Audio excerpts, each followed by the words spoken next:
Put the fucking mic on.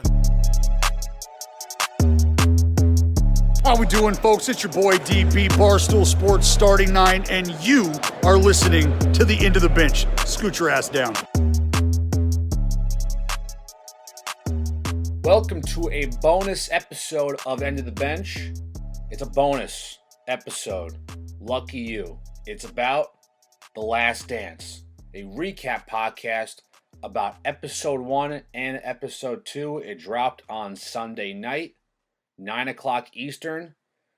It's now 1:30 in the morning. I'm recording this at 1:30 a.m. East Coast time. I just watched episode 1 again, and episode 2 is in the background muted to my left. I wanted to watch it over again to see if I missed anything. I've read a lot of recaps on the internet so far. I've generated my own notes throughout the episodes as they're going on, jotted down my notes, and I'm doing this as a separate podcast from my actual podcast. It's going to be under the bench, umbrella. Of course, you see it in the End of the Bench podcast area on iTunes, Spotify, wherever you listen on iTunes, and wherever you listen to the podcast. I just felt like this could be a podcast episode by itself. So, throughout the time of this Last Dance miniseries brought to you by ESPN and Netflix, I'm going to break it down. Every Sunday, once it's done, the next, 5 weeks, 6 weeks, I'm going to do this. I'm going to break it down and dissect all the stories and all the, behind-the-scenes conversations that we never really heard of. I really liked how we knew a lot about Scottie Pippen in episode 2 and what he went through not getting paid. And we learned a lot about Jerry Krause, who was an evil person in the beginning of episode 1. So let me break it down. Let's start with episode 1. Episode 1 was about, in the fall of 1997, Michael Jordan and the Chicago Bulls began their quest to win a 6th NBA title in 8 years. But the last dance, as Coach Phil Jackson called it, will be shadowed by tension with the club's front office. Before we get into the club's front office and all the details, The Last Dance came from a booklet that, it was more like a handbook, was passed out to each player from Phil Jackson after they played a game overseas in Europe. The team knew that Phil Jackson wasn't going to get re-signed after the 97-98 season, that there was rumors of Pippen leaving prior to the handbook getting handed out to each player, that Pippen wasn't going to come back. He's recovering from his injury. The team's getting older. They're looking to rebuild. So there was a Last Dance booklet that was handed out saying, look, guys, the team's going to be different next year. We all know it. So why don't we go out let's go out winning as champions again. And guess what?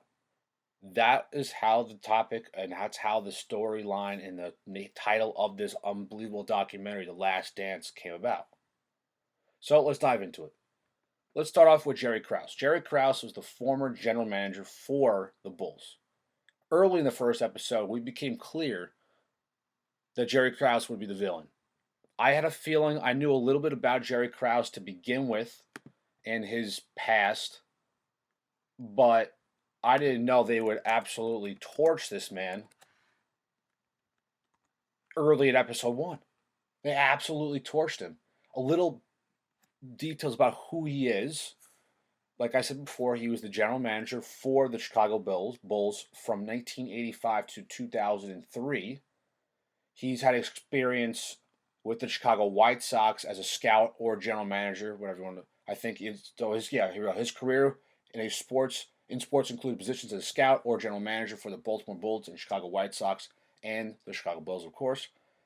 But his success, real success, excuse me, came from the Chicago Bulls. Now, you see in the documentary, one thing I do like, which we're going to see a consistent basis of, is how they've jumped. They started off showing highlights and clips of the 97-98 year, which is the Last Dance, which is all based off of. And then they go back to moments in the past that are kind of telling the story leading up to the next scene in the 1997, 1998 year, which we're going to see that going back and forth in time. So we got to pay attention with that. You know, it's definitely something that you need to look at and not to get distracted. Don't get distracted and really got to pay attention because you'll lose yourself. I lost myself a little bit. That's why I had to rewatch it again because I do like how they go back and forth, but you can get lost in it real quick.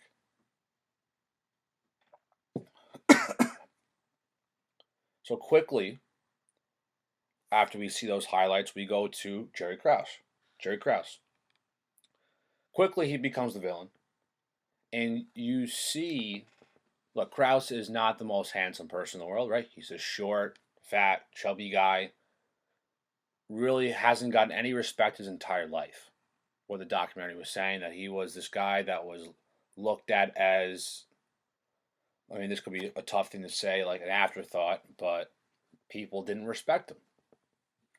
Now, with the success that Krause put into this Bulls dynasty by, assembling these unbelievable players and coaching staff, that he felt that you could definitely see that there was some jealousy involved, that he wasn't getting credit. You were seeing Jordan, Pippen, Rodman, and Phil Jackson get the credit, and Jerry Krause wasn't feeling it.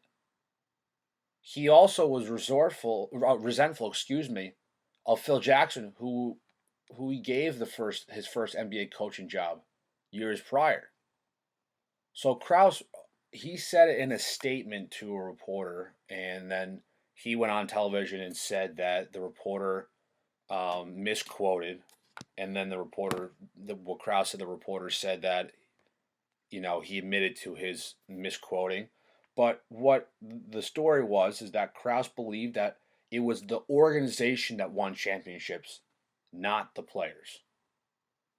Which I think everybody on the planet knows that's wrong. If you don't have the players, you can have the best front office ever. You don't got the players, you ain't winning shit. You're not winning. You had the number one player on the planet in Michael Jordan. You had arguably the number two player on the planet on the same team in Scottie Pippen. You had Dennis Rodman, who was a guy who had his off the field moments. The guy was the center of attention off the court, but on the court, it was perfect for the Bulls that he wasn't the center of attention. He rebounded everything. He was defense all the time. You can look at his stats. He would average 18 boards a season, but average about 5 points a game. That was his game. You had Phil Jackson, who was this coaching genius. Yeah, did he have these awesome players around him? Yeah. Well, you had the genius behind him. And then you had role players like Steve Kerr and Tony Kukoc and Cartwright. You had all these great players off the bench and in the starting lineup. Ron Harper. I can go on. But you need the players to win. It's pretty fucking simple. It's pretty simple. You need players to win. That's it. And the fact that Jerry Krause thought it was the organization before players is absolutely crazy. Just goes to show that he was jealous, that he is insecure with himself. He was. And that pissed off Jordan and set the tone for him and Jackson's season to go out in the Blades of Glory and go out and win. And what was messed up was that Jerry Krause said, when there was the discussion of either bringing Phil Jackson back in '97. Phil Jackson was a free agent as a coach. He had the opportunity to go somewhere else, but he didn't. He wanted to stay in Chicago. Jerry Reinsdorf, who was the Chicago Bulls owner, wanted him back. Jerry Krause said, I'm not paying him money to come back. And the reason for that is that he saw it was Jerry Krause and Jerry Reinsdorf believed that most of the core of players were past their prime, and it was time to clean house and start over and get young again. But that's not what Jordan and the rest of the boys thought.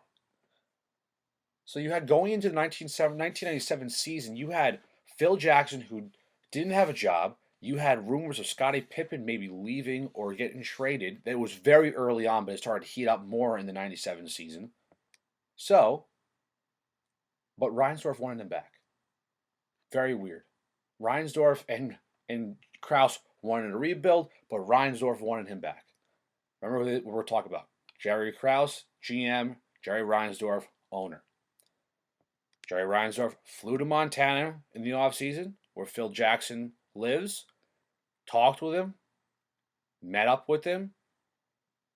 Reinsdorf said, Krause, give him a contract, he's coming back. Krause had to bend the knee and say, okay, boss, signs him a 1 year, $6 million deal. This again is Krause getting belittled and put down. Another reason that he hates everybody. He hates Phil Jackson. He hates Pippen, hates Jordan, hates everybody. Because, again, he's getting put in his place. He's not getting the respect. He's getting jealous. And that's why he was so resentful towards Phil Jackson in his last year. And even before that, to be honest with you. We also saw that after this situation, after the statement about organizations, you need a good organization to win, not the players. Jordan and the rest of the team took it upon themselves to give zero respect to Krause for the foreseeable future.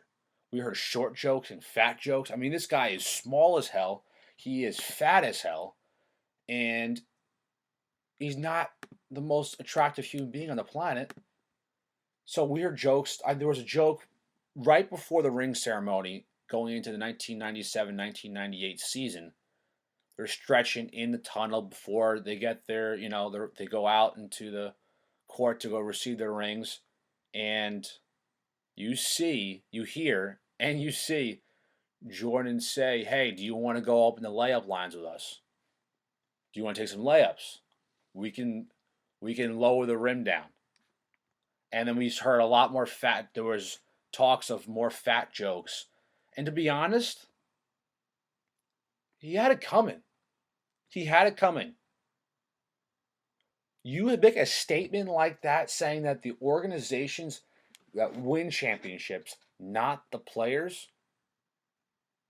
Look, you could say that to any other team, then there would be an argument. I'm not saying he's right at all. I'm saying there would be an argument. In this case, he's saying it to the Chicago Bulls, Michael Jordan Bulls. This conversation should have been brought up. I understand if you want to make the argument saying, the Phoenix Suns with Charles Barkley, we need the organization. The organization could win championships, not the players. Look, I know maybe I'm making a bad example. What I'm saying is that Krause had it coming. You can't make a statement like that and then you think you deserve more respect from your players. Shit ain't gonna happen like that. And he got absolutely roasted every single day for the remaining time that Jordan, Pippen, Phil Jackson, Rodman, anybody you think of, anybody that was there, until they left, they hated him. They roasted him. They made fun of him. And Krause had it coming. And he did. Look, the fact that they're looking for a rebuild, they wanted a clean house. Look, in 1996-97 season, they won 69 games. Despite winning 69 games and winning their 5th title in 7 years, hey guys, 97, let's clean house. Let's just get rid of everybody. That's bullshit. That makes no sense. You should never clean house with this. You should let the Bulls just get freaking real old and have it die out. Keep winning. Keep competing. Why would you end something so fast? 5 titles in 7 years. And then, you know what? I don't want a 6th one.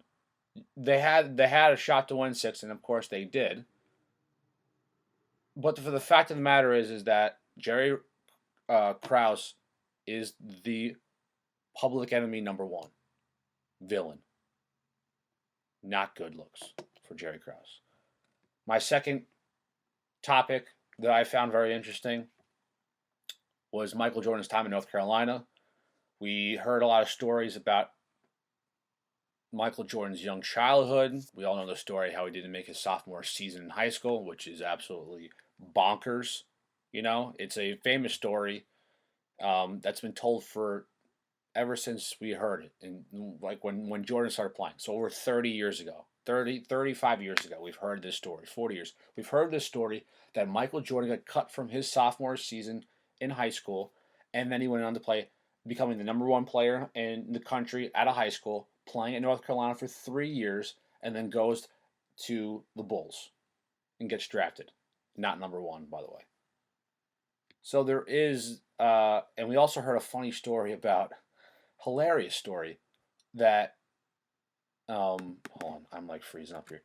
There's a funny story that his oldest brother, I want to say his oldest brother, he has two brothers that he played basketball with a lot, and they talked about how Jordan's father always kept it very competitive with Michael and the rest of the kids when it came to sports or doing other things.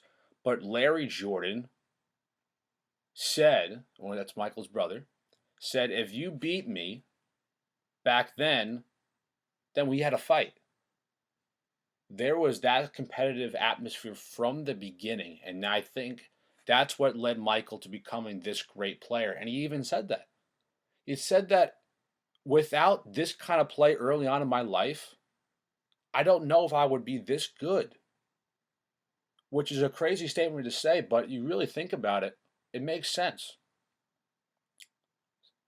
And his father, at the time, when there was an old video of his father talking about how they used to play a lot when they were younger, and his father said that Larry was a better basketball player than Michael.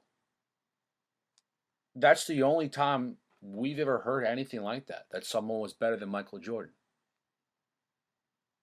Think about that. That's the only time I've ever heard someone say that someone was better than Michael. Now, you can say today, is LeBron better than Michael? That's the oldest debate of all time. But I'm talking about something real serious here. I mean, Michael Jordan and LeBron James debate is very serious. Let's not get that twisted now. But you know what I'm trying to say.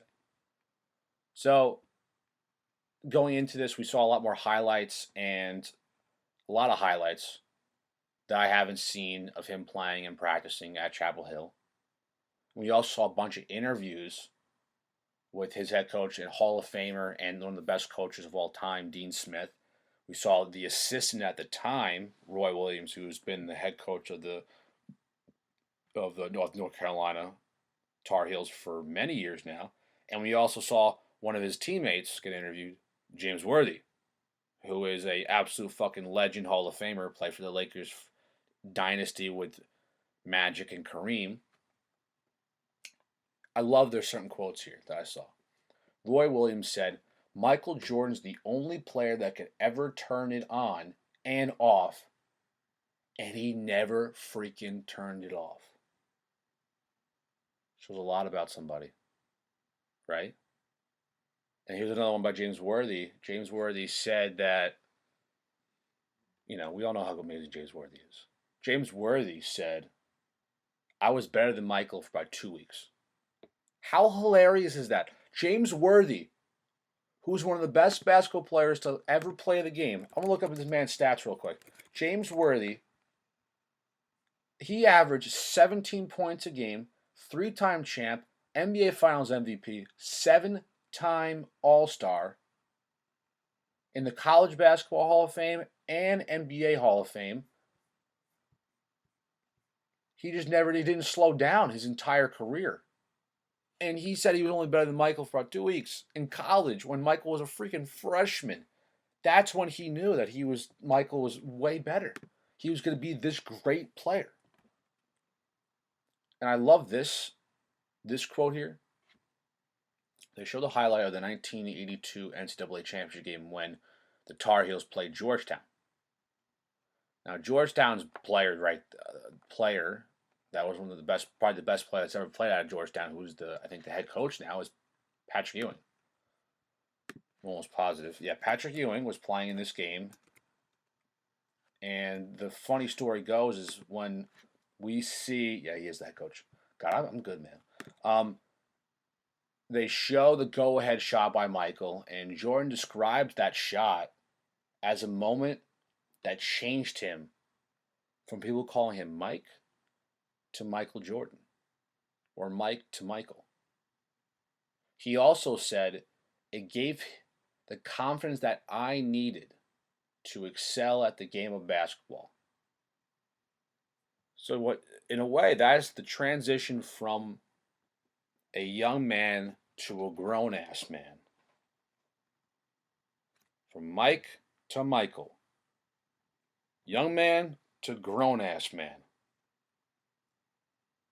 Towards the tail end of this college year segment, we saw Bob Knight,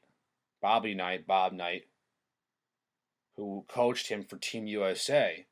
Now, Bobby Knight's one of the best coaches of all time. We all know he is an absolute psychopath coach for Indiana, but he's one of the best coaches to ever coach basketball and maybe coach any sport. But Bobby Knight said that he was the best basketball player he had ever seen. Keep in mind that Jordan, before Jordan had ever played an NBA game, he said he's the best player he's ever seen before even touching and putting that NBA jersey on. That just tells you that this man was destined to be the best player of all time. Bobby Knight's telling you he's the best player he's ever seen. He's coached just about anybody, been around anybody. If it was Team USA, if it was in college, if it was camps, he had a famous camp you would do, anything. He's seen it all. Jordan's the best. One more. There's two more topics that I like to talk about in this episode one, of The Last Dance. Jordan wanted no part of load management. So in his first year in '84, wins the Rookie of the Year. Right, we all know that. In the 1985-86 season, following the broken foot that sidelined him for majority of the season, I think it was about 60-plus games of it, in his sophomore season, Jordan oversaw his own rehab process by going back to where it all started in North Carolina. At Chapel Hill, he would do these swimming exercises, he did a lot of stretching, working out, and he would start off with one-on-ones, two-on-two, three-on-three games, then went on to five-on-five. And this injury on his foot, the rehab time was weeks and weeks and could have been months on end. And he made the injury just basically vanish out of thin air. And he was just, in a week's time, 2 weeks' time, he was healthy, ready to go. First of all, they didn't know. The Bulls management didn't know this was going on. And two, don't understand how it happened without anybody knowing. And three, how the fuck did Jordan get, how did he, freaking rehab so fast? No one understands. So when he returned at the end of the season, he was on a 7 minute per half minutes limit, whatever you want to call it. Yeah, it was a 7 minute per half minutes limit. That was from Reinsdorf and Krause. Now, of course, Michael Jordan, being the competitive person he is, he says, I don't like that. So, before I even get into the discussion of the minutes limit, Reinsdorf was talking with the head trainer, saying, what are the odds of, him hurting himself? And it's like, I think he said something around like 99% or something like that. And that's, or being safe or whatever. And then I think he said that 1% could ruin his career and the career would be over. Jordan was like, look, I want to play, man. I want to do this. So he gets the 7 minutes per half minutes limit, and he then goes on to play in the playoffs. The Bulls made the playoffs despite going 30-52 at the time, which was the fifth worst record of any team to qualify for the playoffs in NBA history.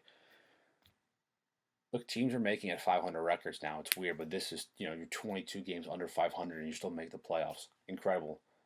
Jordan recovered, like I said, in record time. And in the postseason, he performed, let's just say, Jordan-esque. And of course, they played maybe the greatest team in NBA history, one of the best teams in NBA history, the 1985-86 Boston Celtics. Jordan then set, and still unbroken records, for points in a playoff game with 63 in Game 2. However, the Celtics managed to sweep the series. 63 points off of a broken foot not too long ago. This is Michael Jordan, and we're just seeing it early on in episode 1 and early on in this unbelievable 10-part series. And some funny things to add to end this episode 1 recap. Funny things to add is when they're in, you would see all these people talking. We saw Pat Riley and Phil Jackson and all these different players and Steve Kerr and Larry Bird, whatever. You're also seeing, guys that wrote books and reporters, and we saw Barack Obama. Barack Obama was considered as, like, it was his name and then the tagline of what his job title is. Usually it says job title, like here, writer for this newspaper, or former GM, or former player, played in 95 to 97, whatever. His thing said former Chicago resident. This man is the former president of the United States. I understand that he is a former Chicago resident. I understand he's a giant Bulls fan. But you got to put the guy's freaking real title up there as the fucking president of the United States, former president of the United States. What I tried saying before was lower third. I don't know, people might not understand what lower third is. Lower third title sequence, and he puts the title, and then underneath his name has the title of who he is. Look, technically it's true. Yes, former Chicago resident, but put the president of the United States there. I think it's too late to change that now since it's airing on ESPN. Former Chicago residents getting his dream come true. Talking about NBA basketball, talking about his favorite player, Michael Jordan. Love to see it. Love to see it. And this last topic here, the traveling cocaine circus. Can you get a better topic to talk about to finish off episode 1? Unbelievable story. So the Bulls back in '84 were horrible. They got Jordan in the draft.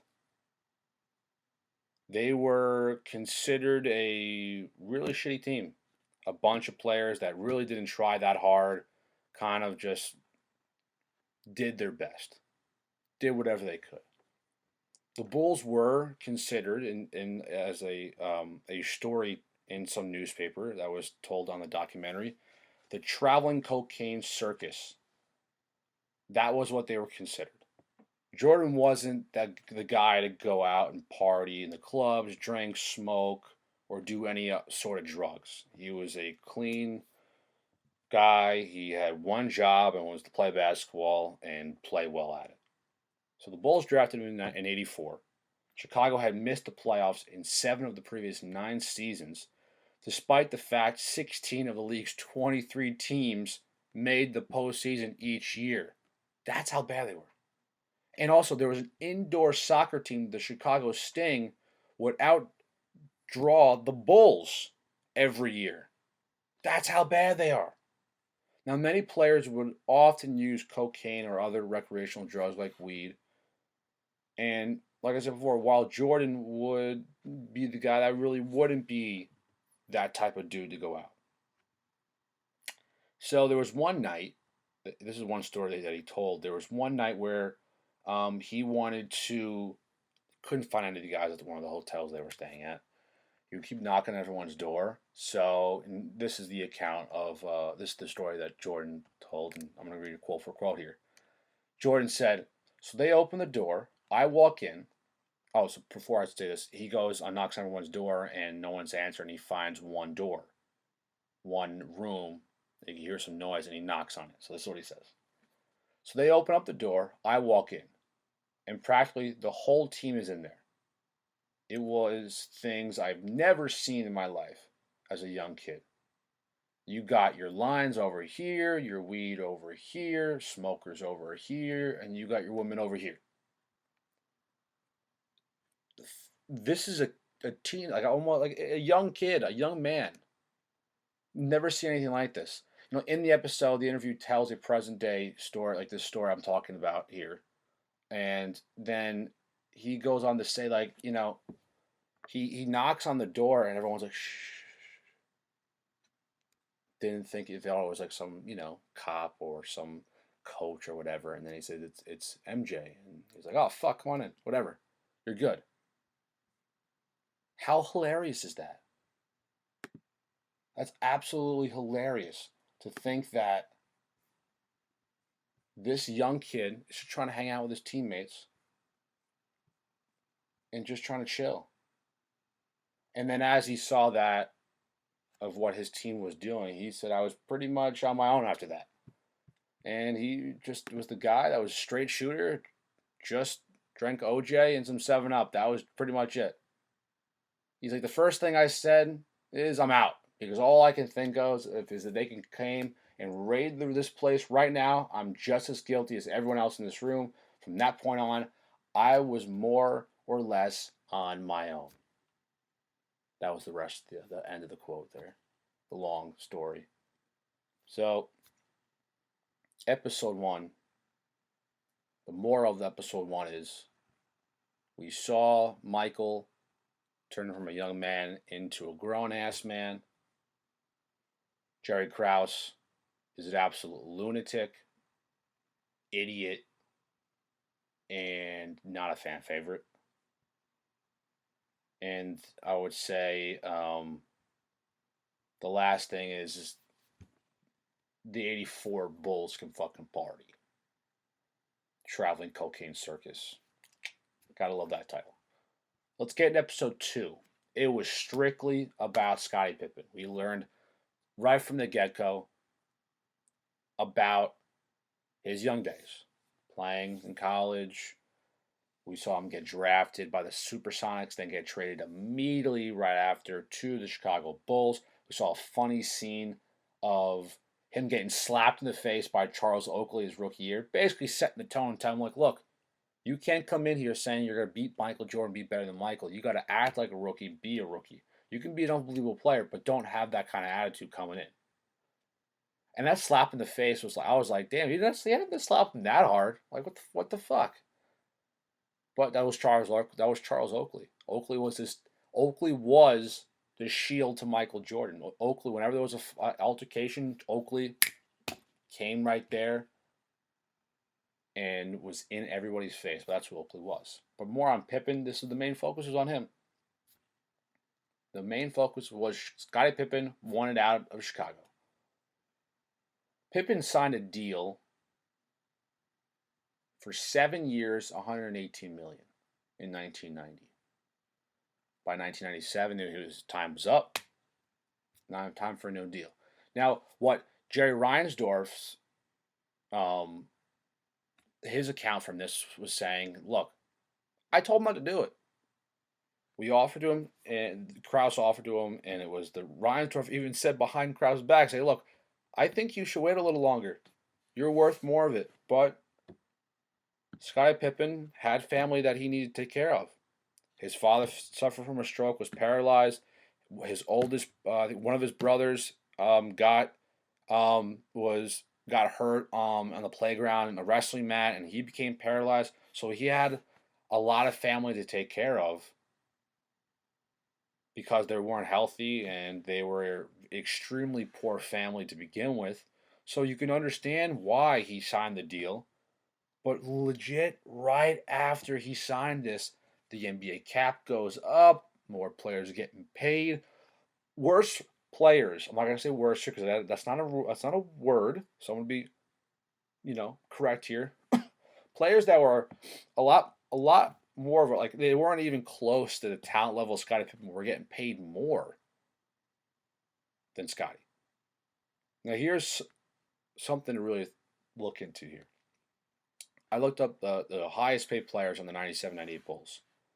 Pippen is sixth on that list at $2.8 million per year, making that year. MJ was $33.1 million, and then Ron Harper and Tony Kukoc at 4.6, Dennis Rodman at 4.5, and Longley at 3.2, and then you had Pippen at $2.8 million.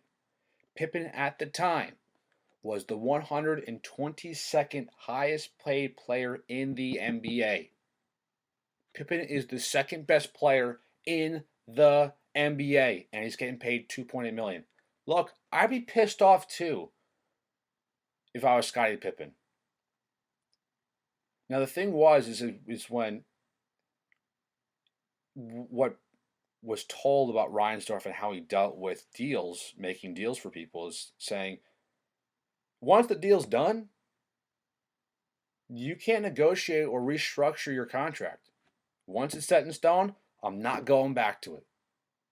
So I gotta think Pippen, after he signs a 7-year, $18 million contract, and then sees other players getting paid a lot more than him, sure, he's gotta be living, and he can't restructure it.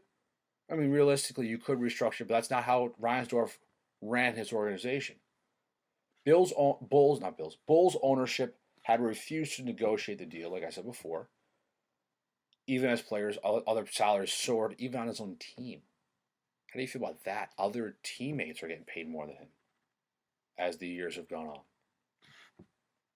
What made matters worse is that general manager Jerry Krause, we've all known from the beginning of this bonus episode, that he's not a nice person. We understand business is business, but he's not handling business correctly. He went out and publicly acknowledged that he was engaging in trade conversations regarding Scottie Pippen. This is Scottie fucking Pippen, the second best player in the NBA, and there's discussions of trade talks around him. This is not looking good for the Bulls nation. Pippen said in the documentary that he felt like he was getting taken advantage of, and it was like taking it for granted. I would feel the same way. Absolutely. Felt the same fucking way. Without a doubt. It's horrible what Jerry Krause was doing. Because Krause was humiliated. He was getting no respect. I didn't get no respect. That's some Roger Dangerfield shit. So, during that season, Pippen hurt himself with foot. He elected to postpone his foot surgery. Rather than addressing the injury over the summer, he waited and he missed the first 2 months of the season. He said this, and quote, the best quote of the entire first 2 episodes, and it probably will be the best quote of the 10 episodes.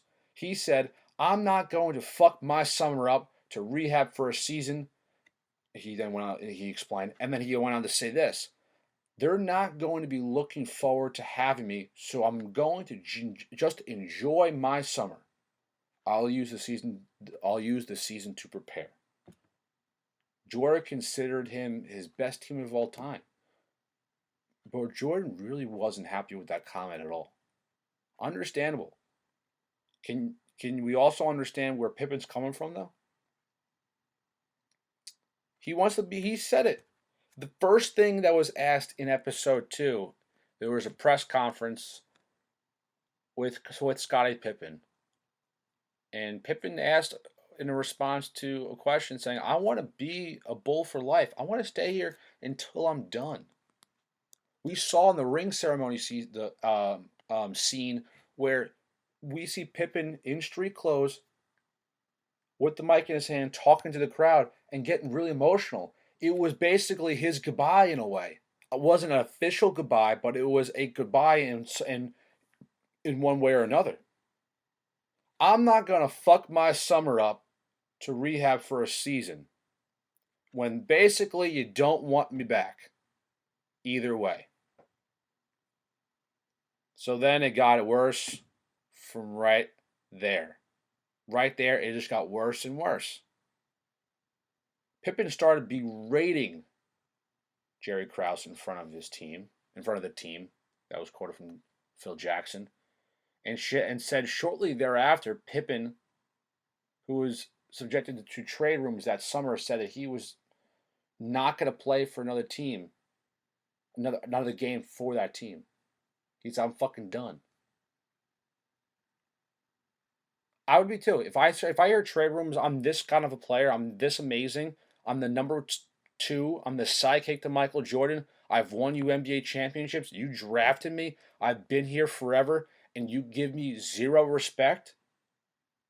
Look, he said it. I'm not playing another game for this team ever again. Understandable. Pippen demanded a trade right after that, which Jordan thought at the time was selfish. Of course, that didn't come to fruition. So basically, we were left with this giant cliffhanger, which I think we're going to be seeing towards I'm going to guess, episode 5 or 6, maybe even later than that. I don't know, maybe we'll see a little bit of it in 3 and 4 because we've been hinted in 3 and 4 for next Sunday that this is going to be about the Detroit Pistons and Dennis Rodman. I mean, there was a whole 30 for 30 on Dennis Rodman anyway that you can go watch by itself. That's how amazing his story is. But the Detroit Pistons roadblock from basically, I think the era was 87 to 90, where it was the bad boy Pistons with Isaiah Thomas and Bill Laimbeer. You had that bunch of dudes that just absolutely would fight rather than fuck. That's looking like maybe episode 3 and Rodman's 4. Those are the rumors that are coming out. That's what I've been reading and seeing. I saw a little bit of it on ESPN after the documentary series ended. SVP was on and he was talking about it for about a half hour, more than that. But that was episode 2. It was really just about Michael. It was about Scottie Pippen. So the title of the generic title I've been seeing, but the synopsis of the episode was Michael Jordan is left to begin the 1997-1998 season without his injured sidekick Scottie Pippen, whose contract dispute with the Bulls front office reaches a fever pitch as the team gets off to the worst start of the championship runs. All Scottie Pippen in episode 2, Michael Jordan's early run, and Jerry Krause in episode 1. We did about 45 minutes of this.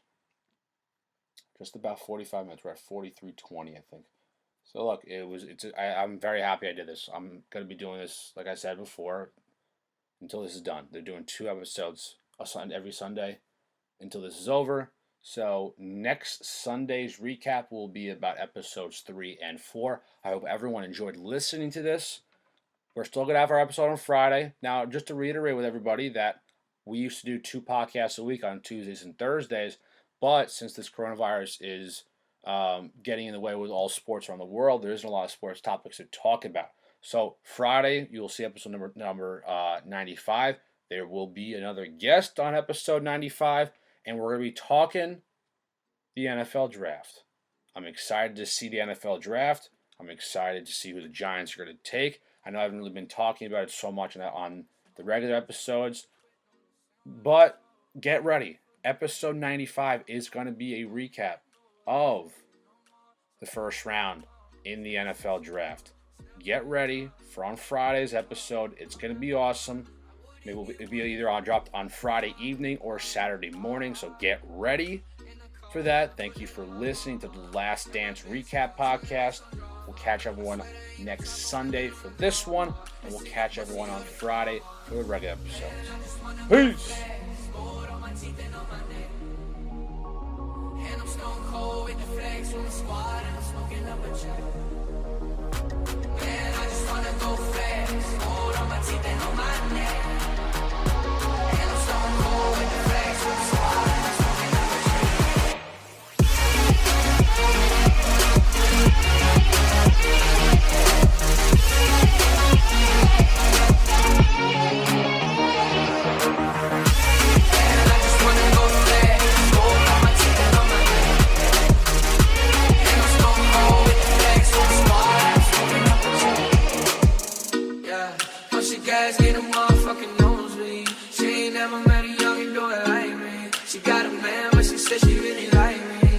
doing things to excite me. She's sending all her friends snaps on my new tracks. Cause all these hoes know what's about to come next. I hit my plug up, got the paper connect. I drop a couple bands, I just wanna go. Man, I just wanna go fast.